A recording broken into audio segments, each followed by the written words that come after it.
This is Pfeffer on Power. I'm your host, Jeffrey Pfeffer.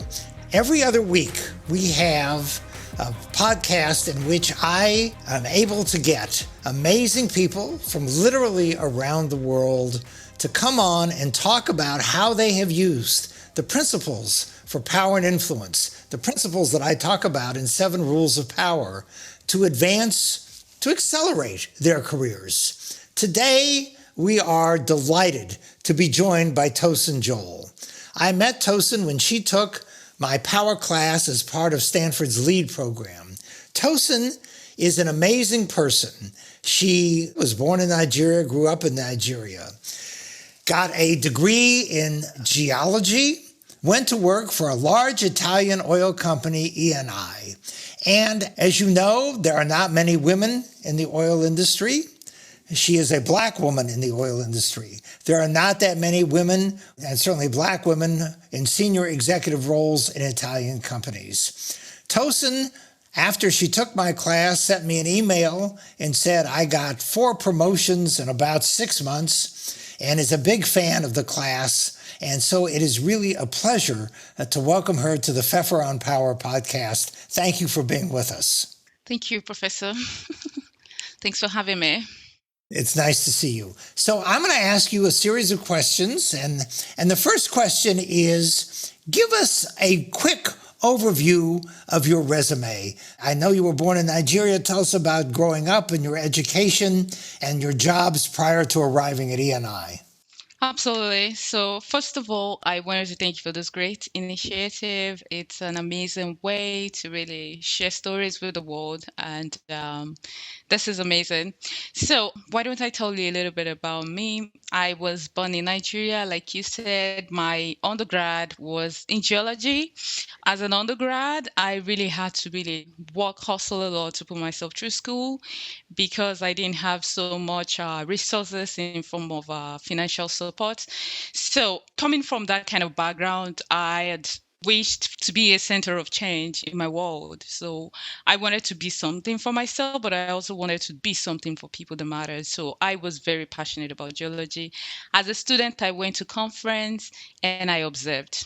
And when I begin to notice that, hey, you can actually change your story by meeting the right people, by being at the right place at the right time, I started going for conferences. I started taking up leadership role. I was a vice president for Nigerian Association for Petroleum Explorationists in my university.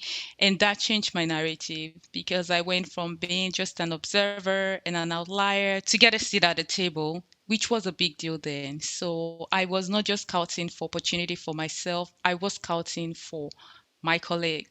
And if I tell you I'm from a small city raised by a single mom, it was a struggle, and I was the first to go to university from my own city, so which is a big deal. It's a really big deal. So playing indirectly power then, when I finished from the uni, I joined ExxonMobil for 1 year as a wellsite geologist, and just having mentorships and talking to the right focal people. I was the first geologist to start a lot of initiative and a number of things. So I left Exxon and I joined the NI. And when I joined the NI, it was just about focusing on geology and getting things done. But I said to myself that I want to set a precedent. So as a young female explorationist, I really focused. I was starting at the beginning to just focus on the job and say, let me just get the job done. Let me work a bit harder. Maybe it would differentiate me. It does differentiate, but it differentiates you up to an extent. So without taking power courses, then I said, no, it has to be more. So I began to leverage the power of human capital. I sat with the bosses, I tried to read their minds, I tried to read the room, and I used it as I began to plan, as I began to make presentation. As a result of that, it automatically shut me out of my colleagues. So I was the first explorationist there, actually selected from Nigeria out of many sent to Italy. And from Italy, I got an opportunity, an international offer. And just from there, it began to really differentiate my career, which is really noticing the room, talking to the right people, like the kind of map project that you taught us in the course, who are the people that will really help you to get to where you deserve. I'd not taken power course there, but this principle really helped me. So having a mentor from that time, I got to ENI and I was the only Nigeria, only African offered a permanent role in ENI there. Again, this was a big deal coming out of several, and I began to grow from there. Within a very short time, I began to lead teams. I began to lead projects globally in Gulf of Mexico, in South Africa, in Sub-Saharan Africa, and I began to manage even project managers.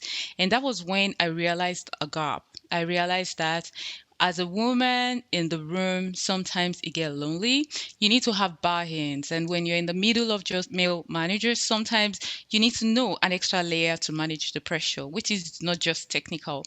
So this was why I decided to register for the power course in 2019, because at that time I told myself, I looked around me and I didn't see many like me. I was the only one. And I didn't like that for two reasons. I didn't like that because I needed the level of buy-in that I wasn't gonna get if I was the holy one. So I was not just the only black manager, I was the only female manager, and I was stationed abroad and I had to manage multiple stakeholders. And I had the boss that was very, very intense. So when you're dealing with higher generations with more than 20, 25 years of gap, you have to deal with a lot of stuff. And in order to manage it well, you need power. So I always say that being a successful person alone in the room is a dangerous place to be if you're alone in your own space. You need people around you. And what Power Project taught me was how to leverage human capital. Because after I took Power course, what I saw before as problem, it became opportunities for me. I began to think about how can I really leverage this resource to get myself to where I want to get to? How can I leverage this resource to really create value for me, the company? And that really differentiated my game because the kind of offers I got within my company and outside my company were so huge. I even started a company during COVID-19 to support professionals within energy industry, and everything around it was centered around power. So connecting executives, high profile executives with mid careers in energy company, it turned around the story of many people. So I was able to trickle down and give back to the community, which is really what I wanted to do all along. So Power Calls really helped me to realize my dream of being a fine lady and impacting my world. Can you recall what your Doing Power project was specifically? What did you do as your project? Yeah, so first of all, I wanted to increase my activities on LinkedIn.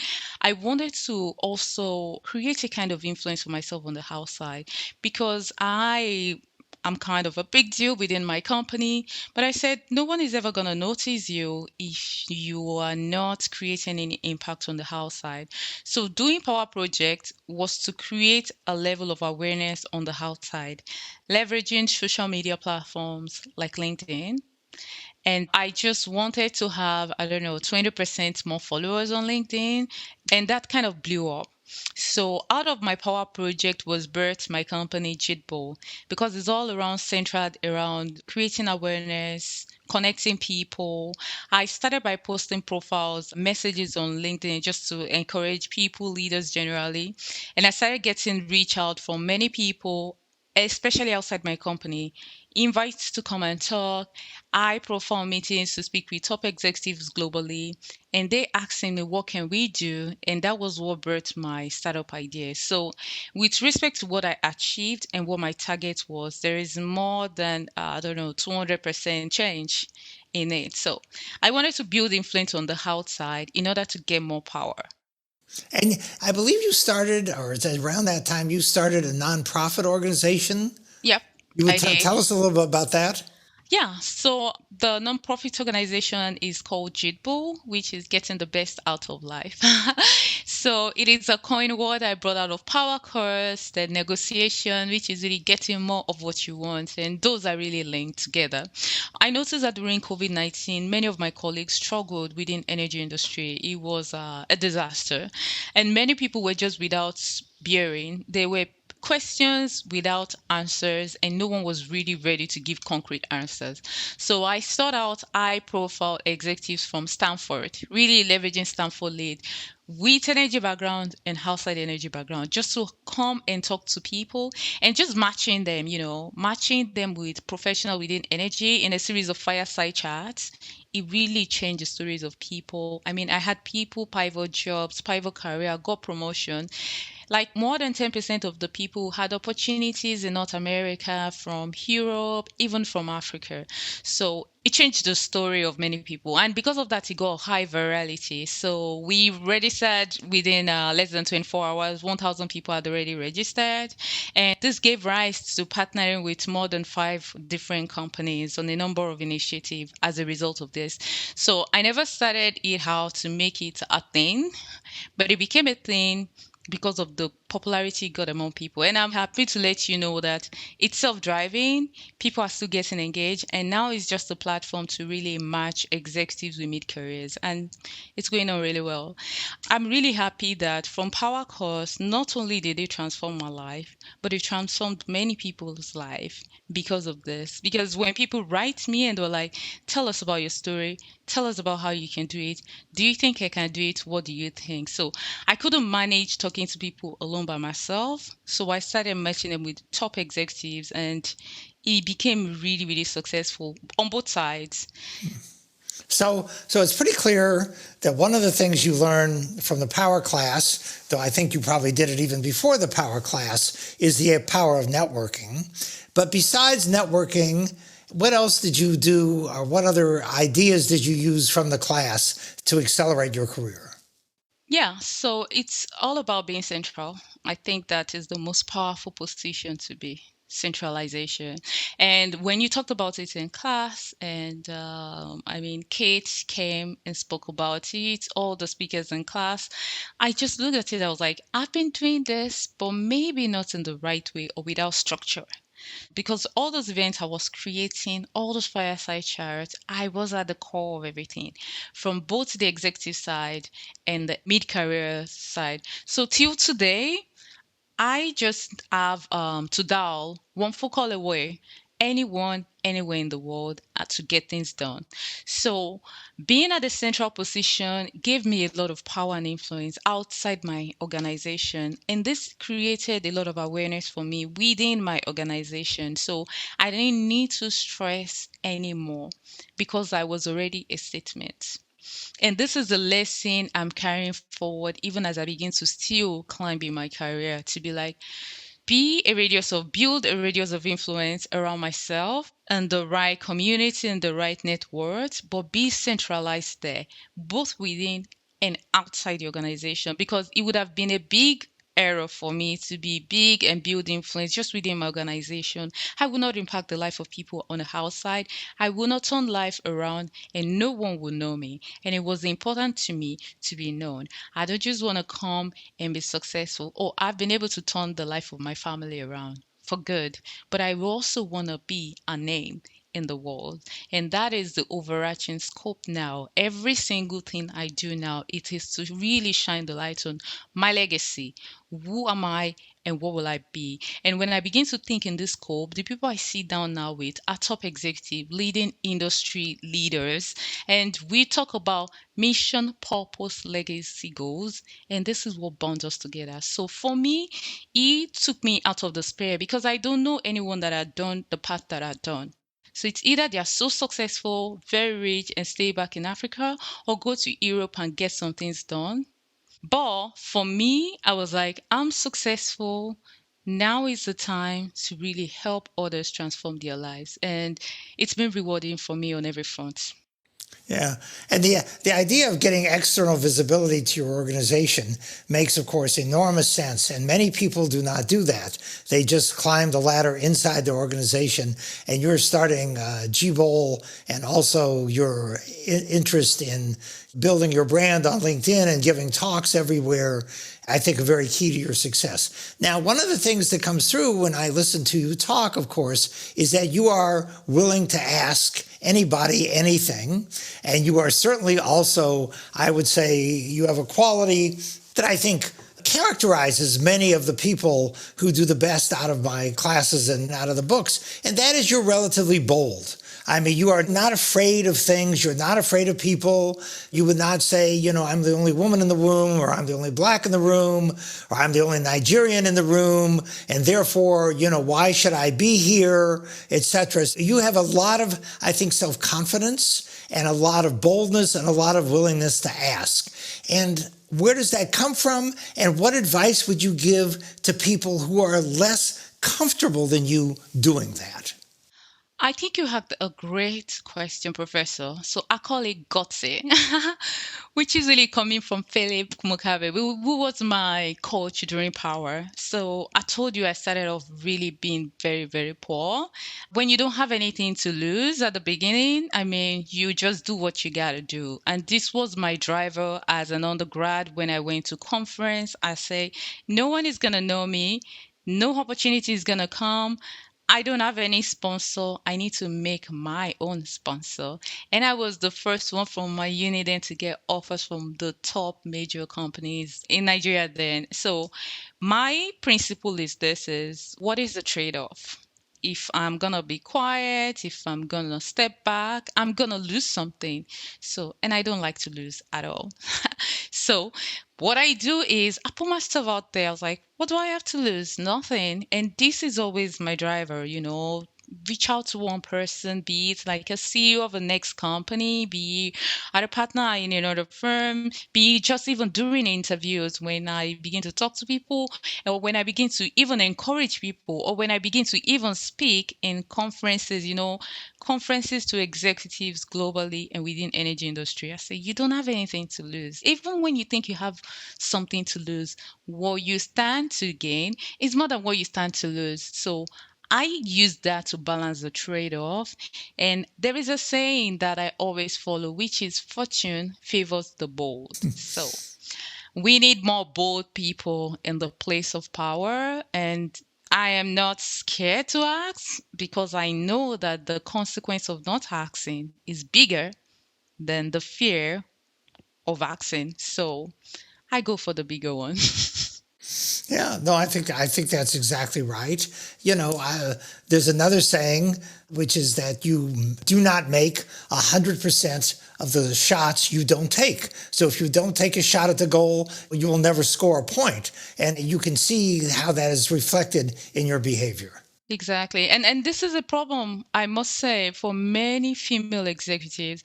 I think that we should ask more, we should show up more, we should speak up more because we have so much more to offer. Yeah, no, that is absolutely right, and I really like your boldness, and certainly you follow the principle of asking. And the other principle I think you have followed, and you did it with GTBOOL and some other things. You have been very good at creating resources, including creating resources for other people. So you've created this network of people who hear from executives, and all of this then, of course, helps because people then owe you things, and you've created opportunities for people. Isn't that right? Absolutely. I say that the biggest, and this is even for the work of the future, the biggest resource is human capital, no matter where and what you need. So I can pick a call if I need something in Australia now.